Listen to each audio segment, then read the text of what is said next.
Halo adik-adik manis, sahabat Blam, kembali lagi ke channel Jaggerhead Movie. Pada kesempatan ini saya akan membahas sequel dari film Predator yang kemarin saya bahas, dan yang belum nonton silahkan ditonton terlebih dahulu film yang pertama. Saya sertakan linknya di bawah deskripsi. Film Predator 2 ini disutradarai oleh Stephen Hopkins yang juga menyutradarai film Highlander. Jika kalian tahu berarti jelas kalian sudah tua. Film ini dibintangi oleh Danny Glover, Gary Busey, Ruben Blades, dan juga Bill Paxton. Ya benar, profesor yang ada dalam film Titanic. Oke, tanpa berlama-lama lagi, siapkan kopi kalian, rapikan tempat duduk, kita langsung ke intronya dulu.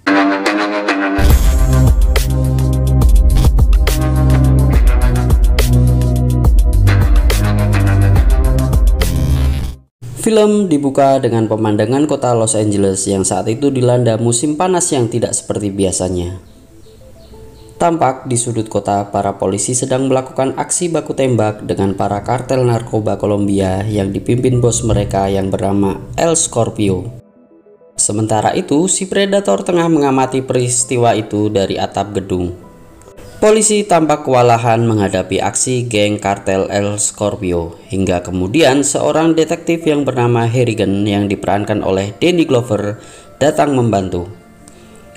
Kelompok kartel El Scorpio dibuat kalang kabut dan kemudian mereka masuk ke dalam gedung tempat persenjataan mereka disimpan. El Scorpio dan anak buahnya bersiap-siap menghadapi kedatangan para polisi. Motornya sopo kayak. Hingga tiba-tiba atap kaca gedung gudang persenjataan mereka pecah secara tiba-tiba.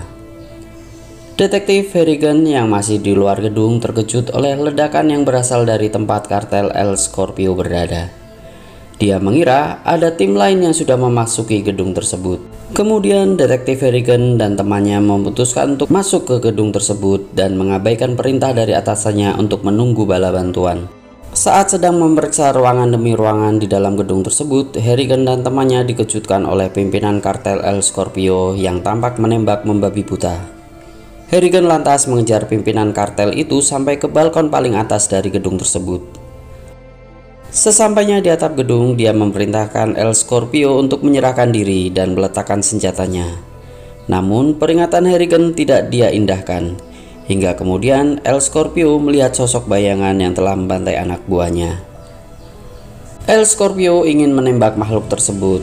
Karena merasa terancam, Harrigan akhirnya kemudian menembak El Scorpio hingga dia kemudian terjun bebas turun ke bawah. Harrigan yang masih di atas gedung tersebut dikagetkan oleh sesuatu yang tidak terlihat, namun untungnya Predator tetap diam hingga Harrigan mengira itu hanya halusinasinya. Tak lama berselang, Danny Boy datang bersama rekan-rekan mereka. Saat Harrigan dan timnya memeriksa ruang persenjataan El Scorpio, dia terkejut karena anak buah dari El Scorpio mati dengan cara mengenaskan. Kemudian scene berpindah di kantor polisi. Harrigan kedatangan seorang agen baru bernama Jerry, seorang ranger yang sangat cerewet. Harrigan juga bertemu agen Peter yang mengaku dari DEA yang melarang Harrigan dan temannya untuk ikut campur dalam perang antar kartel tersebut. Di sebuah apartemen, kartel voodoo yang dipimpin oleh pimpinan mereka yang bernama King Willie sedang melakukan acara ritual voodoo mereka, menghabisi salah satu pemimpin kartel yang sedang melakukan kegiatan bercocok tanam dengan seorang wanita. Dan saat sedang melakukan ritual voodoo-nya, mereka kemudian diserang oleh Predator yang siang tadi membantai kelompok kartel El Scorpio.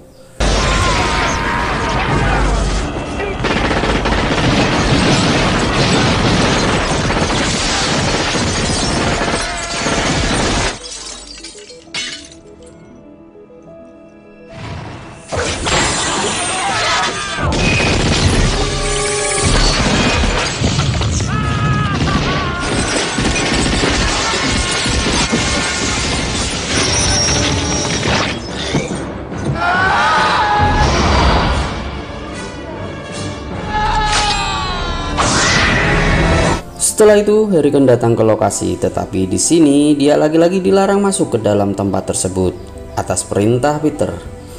Harrigan pun tidak peduli dengan perintah tersebut dan tetap masuk bersama timnya. Di dalam apartemen Ramon, pemimpin kartel yang dibunuh oleh kelompok voodoo, Harrigan dan temannya juga menemukan mayat-mayat yang mati mengenaskan seperti anak buah El Scorpio. Mereka digantung dan dikuliti. Harrigan dan timnya masih belum menyadari pembantaian ini dilakukan oleh si predator jahanam.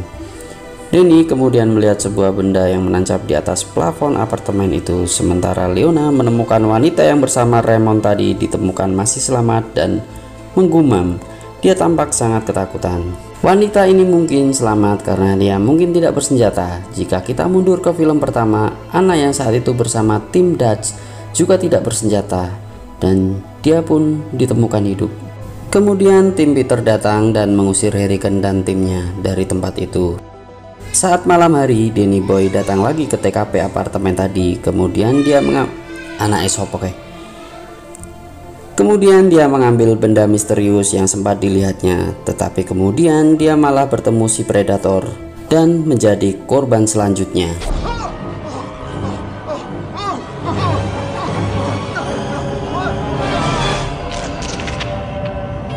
Harrigan tampak terpukul dengan kematian Danny. Harrigan lantas bertemu Jerry dan Leona.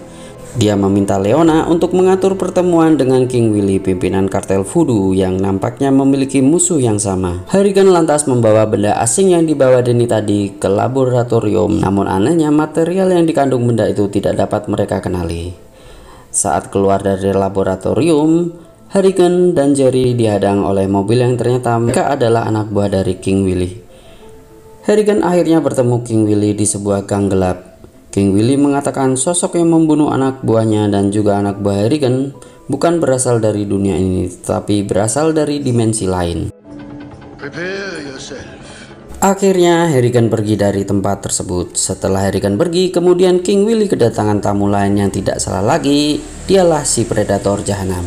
Kemudian King Willy bersiap menghadapi si predator. Namun apa daya, dia juga bukan tandingan makhluk jahanam tersebut.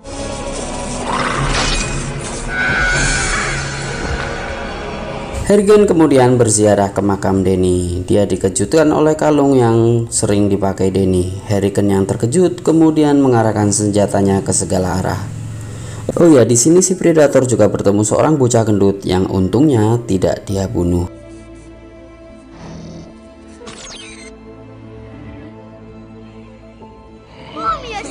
Scene berpindah memperlihatkan Fiona dan Jerry sedang menaiki kereta bawah tanah. Di sana mereka menemukan berendalan-berendalan yang sedang mengganggu para penumpang. Tak disangka seluruh penumpang kereta ternyata membawa senjata api. Saat hampir terjadi baku tembak, kemudian predator masuk ke dalam gerbong itu. Di sini pembantaian pun dimulai kembali.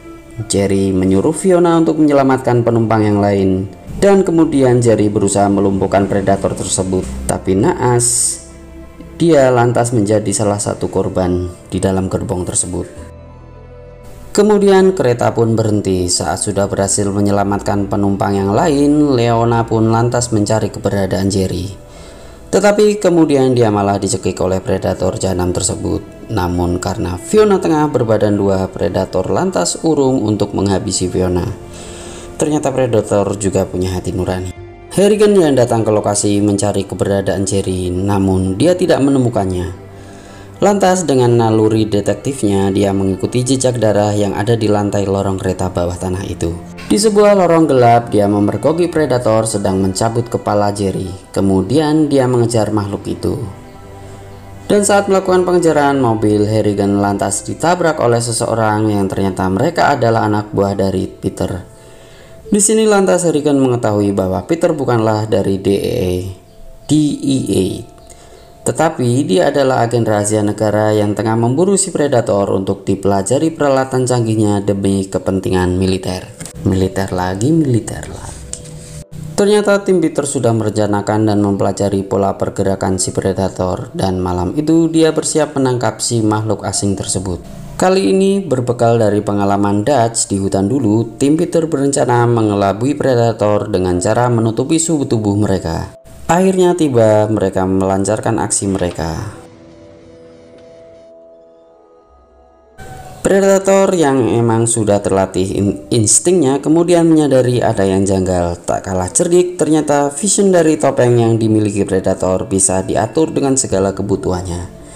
hingga dia sadar keberadaan lampu senter dari tim Peter, hingga akhirnya tim itu pun berhasil dibantai oleh si Predator.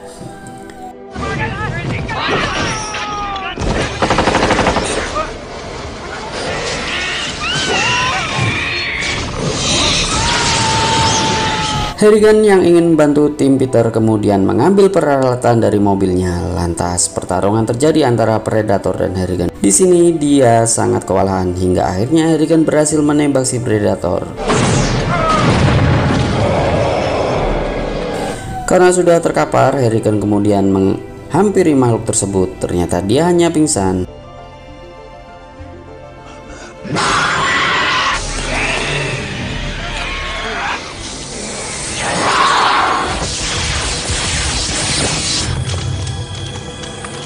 Harrigan pun lari ke atap gedung. Di atap gedung dia hampir saja terkena tombak yang Predator lemparkan. Predator kemudian berhasil didorong terjun oleh Harrigan. Namun ternyata sebelum bisa jatuh, si Predator malah sempat memegang tangan Harrigan. Dia lantas mengaktifkan senjata terakhirnya, sebuah bom yang bisa meledak seperti nuklir, yang mampu menghancurkan hutan dalam film pertama. Belum sempat meledak, Harrigan berhasil memotong tangan si Predator jahanam tersebut. Namun Predator berhasil selamat dan kemudian mengobati dirinya dengan benda-benda material kaca, semen, dan pecahan-pecahan dinding. Kayak bolongan tembok. Lantas kemudian Predator itu lari, sementara Harrigan masih juga mengejar makhluk tersebut hingga akhirnya sampai ke sebuah lift hingga Harrigan terjatuh. Ternyata selama ini Predator menyembunyikan pesawatnya di bawah kota. Harrigan pun masuk ke dalam. Dia melihat banyak sekali tengkorak-tengkorak dari beberapa makhluk asing yang tidak dia kenal. Di sini saya menyadari ada tengkorak xenomorph dari film Alien karya Ridley Scott. Saat sedang melihat tengkorak-tengkorak tersebut, Harrigan lantas diserang oleh jaring Predator itu. Untungnya Pak Harrigan ini membawa cakram milik Predator dan bisa terlepas dari jaring tersebut. Saat duel 1 lawan 1, Harrigan masih bisa mengimbangi Predator tersebut hingga Harrigan kemudian berpura-pura kalah dan menyerah. Tapi ketika lengah, kemudian dia menancapkan cakram itu ke tubuh Predator hingga akhirnya dia benar-benar berhasil dikalahkan. Tak berselang lama bermunculan Predator lain. Harrigan sudah pasrah dengan apa yang akan dihadapinya. Namun ternyata Predator yang lain itu pun hanya mengambil jenazah Predator yang berhasil Harrigan kalahkan. Tak ketinggalan pimpinan dari Predator itu memberi Harrigan cindera mata berupa pistol antik yang bertahun 1715 yang bernama Rafael Adolum.